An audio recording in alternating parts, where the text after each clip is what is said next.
Bueno, sabemos que Santa Cruz es el departamento con más contagios de COVID-19 en nuestro país desde que ha comenzado este problema de contagio, reitero, en Bolivia. Hay un estudio que se ha dado a conocer que es sumamente interesante. Les pido presten atención porque se van a saber cuáles han sido las causas para que se han incrementado estos casos de COVID-19 justamente en Santa Cruz, y para ello voy a saludar rápidamente a dos expertos, al doctor Freddy Tinajeros, investigador de la Universidad Johns Hopkins Prisma. Muy buenas noches, gracias por estar con nosotros.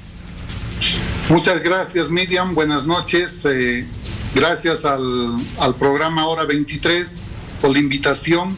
En esta oportunidad vamos a compartir algunos resultados importantes del estudio de identificación de causas por el incremento de casos de COVID en Santa Cruz. Voy a invitar también al ingeniero Johnny Atila, quien me acompaña, quienes hemos estado con un grupo de investigadores de la Universidad Gabriel René Moreno, llevando a cabo esta investigación. Exactamente. El ingeniero Johnny Atila, muy buenas noches, es el director del Instituto de Investigaciones Económicas y Sociales de la Universidad Autónoma Gabriel René Moreno. Bienvenido, muy buenas noches. Muchas gracias, Miriam, gracias por la invitación. A ver, algunos datos importantes que yo más o menos voy a rescatar de esto, un resumen. Se va a saber si han estado bien, si han sido oportunas o no las medidas, con cuarentena, con todo, o se ha fallado en algo. ¿En qué se ha fallado? ¿Dónde ha habido el mayor punto de contagio? ¿Qué percepción tiene la población en general de todo lo que se ha hecho? ¿Y son mujeres, son hombres los que más se contagian? ¿Qué edades? Adelante, por favor, ingeniero. Muy bien. Me gustaría hacer en unos 30 segundos rápido la ficha técnica. Se han tomado 2 muestras. Hemos hecho una investigación a personas infectadas con COVID y a personas no infectadas con COVID. En las 2 muestras, el 95% de confiabilidad con un error muestral de menos de un 4%, lo cual nos asegura de que es una muestra muy bien tomada. Por el otro lado, hemos clasificado con el Comité Técnico Científico en 8 dimensiones 33 variables que hemos estudiado. Una dimensión socioeconómica y demográfica, otra dimensión que ha sido economía, otra dimensión la cultura de la persona, otra la información de los medios de comunicación, otra conducta y comportamiento, otra educación, una nueva sobre planes de contingencia y culminamos con los sistemas de salud. Esta metodología que se utilizó bajo una prueba de odds radio, que es un promedio cruzado que se utiliza con los datos, y bajo otro indicador que hemos creado llamado el indicador de riesgo en el instituto, hemos determinado que de las 33 variables analizadas, 11 variables son las que causan, a nuestro criterio, una mayor probabilidad de riesgo de contagio. Y hay una que vendría a ser, en base al odds radio, la que está causando una poca probabilidad de infección. Voy a darle al doctor Tinajero para que nos hable sobre el odds radio y el hallazgo que hemos tomado en el tema de la parte médica. Muy bien, eso es importante porque la población necesita saber qué es el odds ratio con el que ustedes han hecho este tipo de encuesta. Sí, el odds radio es una prueba estadística que se utiliza en diferentes estudios, especialmente epidemiológicos, y nos permite identificar factores de riesgo, tanto en infectados como no infectados. Como hemos hecho un estudio con infectados y no infectados, hemos podido calcular la razón de productos cruzados, ese es el otro nombre, o también razón de momios, algunos le dicen. Sí. Esto significa que cuando está más de uno implica un riesgo, y el riesgo va a ser proporcional al número, 10, 5, 20, 30, mientras más grande sea ese número, hay mayor riesgo. Cuando es 1 no implica ningún riesgo porque todo número multiplicado por 1 es el mismo número. Y finalmente, cuando es menor, es más bien un factor protector. Y en ese sentido hemos identificado uno de los resultados más importantes de este estudio, que la automedicación nos arroja un riesgo moderado. No estamos hablando de automedicación como tomar algún paracetamol, algún tratamiento sintomático, analgésico, antipirético, sino estamos hablando de medicamentos antivirales, antibióticos más complejos, que estos pueden dañar también el hígado y el riñón, y ustedes saben que muchos de los medicamentos se metabolizan a través del hígado y del riñón, y cuando los pacientes ya llegan con muchos medicamentos es más difícil su recuperación. Eso se ha visto. Hemos tenido un odds radio de 2.3, eso significa que tiene 2.3 veces más probabilidad de enfermar o de tener coronavirus cuando los pacientes están siendo automedicados. ¿Por qué? Porque uno, da la falsa sensación de seguridad. Ustedes saben que no hay medicamentos preventivos de COVID-19. Y dos, porque tiene efectos colaterales y probablemente su recuperación va a ser un poco más complicada. En este momento se está investigando a nivel mundial cuál sería el mejor medicamento. No se tiene lamentablemente una publicación contundente que nos diga este es el que nos va a salvar. Y bueno, por el momento es importante una evaluación médica, un tratamiento médico, porque cada persona es un mundo, tiene diferentes, no solamente tiene el problema del coronavirus, sino tiene muchos problemas colaterales. Exacto. Otro problema que se ha identificado... Doctor, ¿me escucha, por favor? Dígame. Le pido un favor. Sí. Ahí tenemos un grave problema. Ustedes han identificado uno de los problemas que tiene que ver además con la atención médica. Tenemos problemas porque los médicos no están atendiendo a la gente. Incluso las mismas brigadas, o antes que las brigadas, el CEDES, cuando tiene que mandar a equipo especializado, tampoco los atienden directamente por miedo al contagio. La población en este caso se está automedicando. No estoy justificando, pero por lo menos es lo que hemos escuchado. Se están automedicando ante la falta de médicos que atiendan a la población.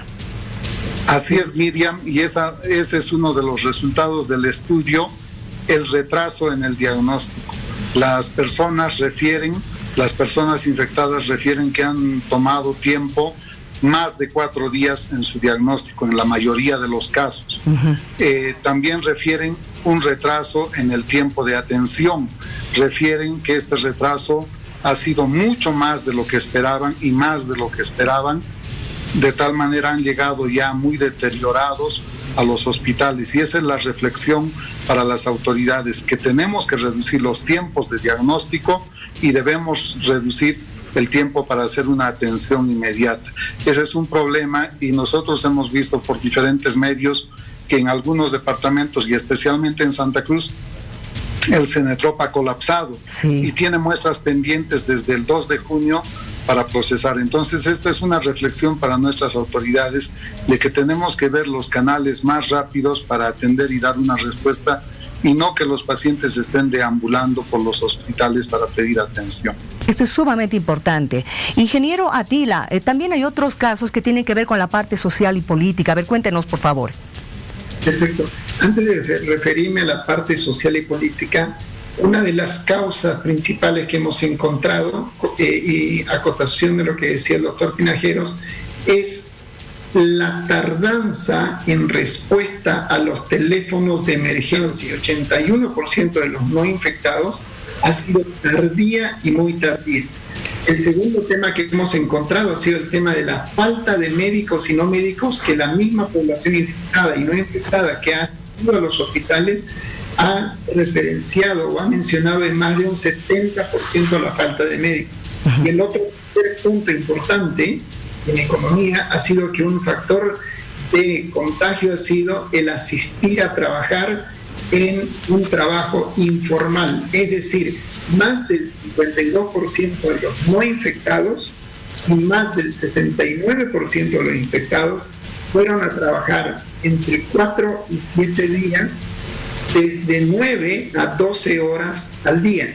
Desde 9 a 12 horas al día, lo cual significa que ha tenido mucha relación con otra persona. A la pregunta que usted hacía sobre el tema de la parte política, es que es una noticia que les debe interesar al gobierno nacional, al gobierno departamental de Santa Cruz y al gobierno municipal, indicándoles de que la población no está de acuerdo con las políticas de salud que está llevando el gobierno nacional, departamental y municipal.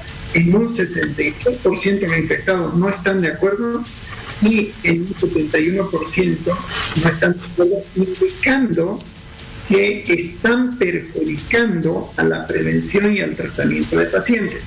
Pero bueno, también tenemos que mirar el otro lado, que cuando le consultamos a la misma población, en más de un 95% ellos refieren que la información que ha dado el gobierno nacional, departamental y municipal ha ayudado a comprender muy bien el tema de la prevención en el manejo de barbijos, distancia física, lavado de manos, etcétera.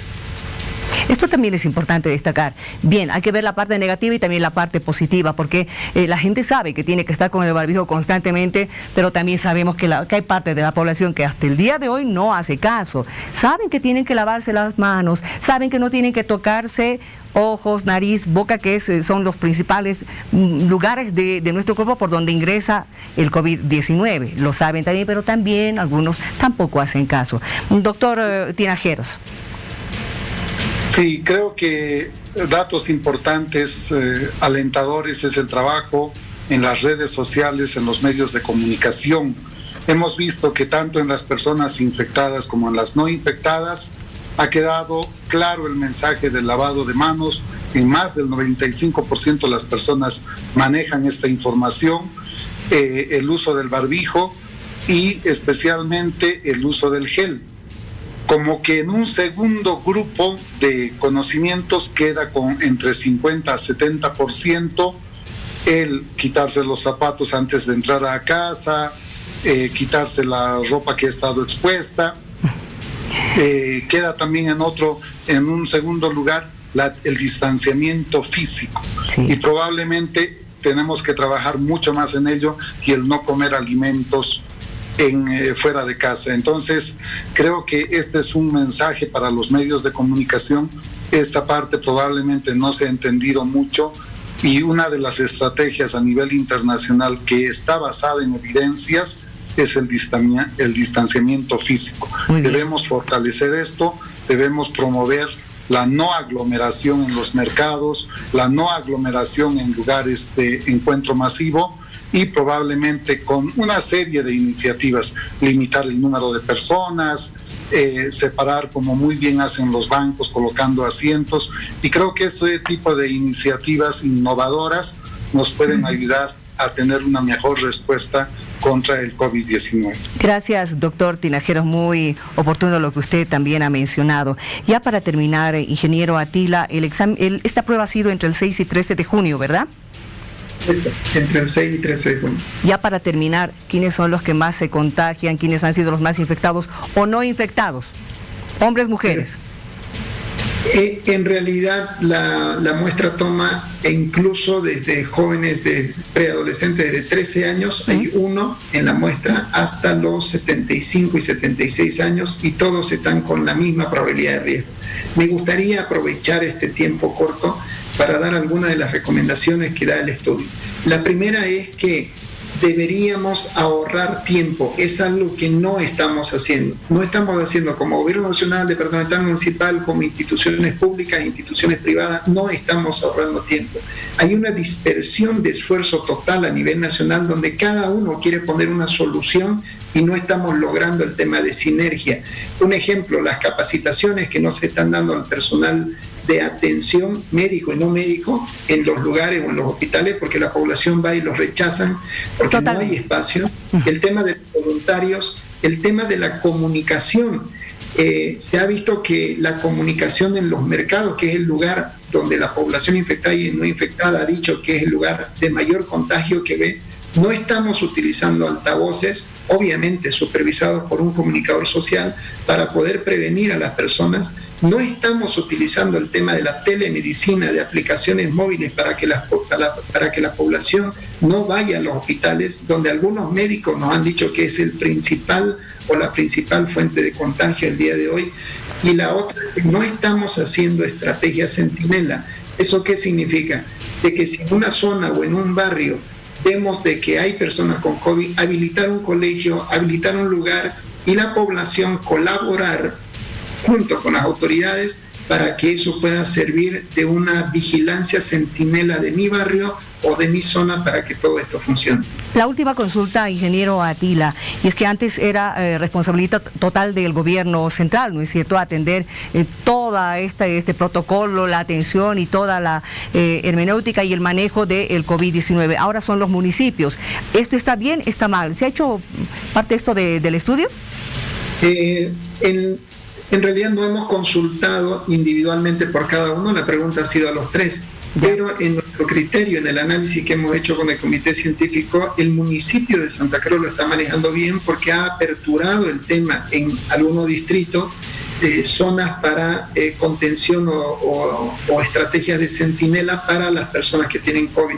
Y hoy día la Universidad Gabriel Moreno junto con el municipio están trabajando en un sistema de rastrillaje donde están yendo con brigadas en vehículos casa por casa a visitar a cada uno de ellos y en caso que medir en base a un triaje si el paciente es no urgente, estándar, con urgencia, emergente, con mucha emergencia o un paciente crítico, para derivarlo a un hospital o atenderlo en la casa misma. Creemos que la iniciativa de unir esfuerzos va a funcionar mucho mejor que dispersar recursos o dispersar esfuerzos. Una preocupación terrible que tenemos es que no estamos trabajando en conjunto. Hay médicos voluntarios que pueden trabajar desde sus casas haciendo telemedicina e informar a los médicos que están en brigadas para que los puedan atender. Así evitamos la congestión en nuestros hospitales o en los centros de salud. Muy bien dicho. Gracias, doctor ingeniero Atila, por haber hablado con nosotros. Muchas gracias, Miriam. Gracias por la entrevista. Gracias, doctor Tinajeros. Muy amable, muchas gracias y hasta pronto. Hasta pronto.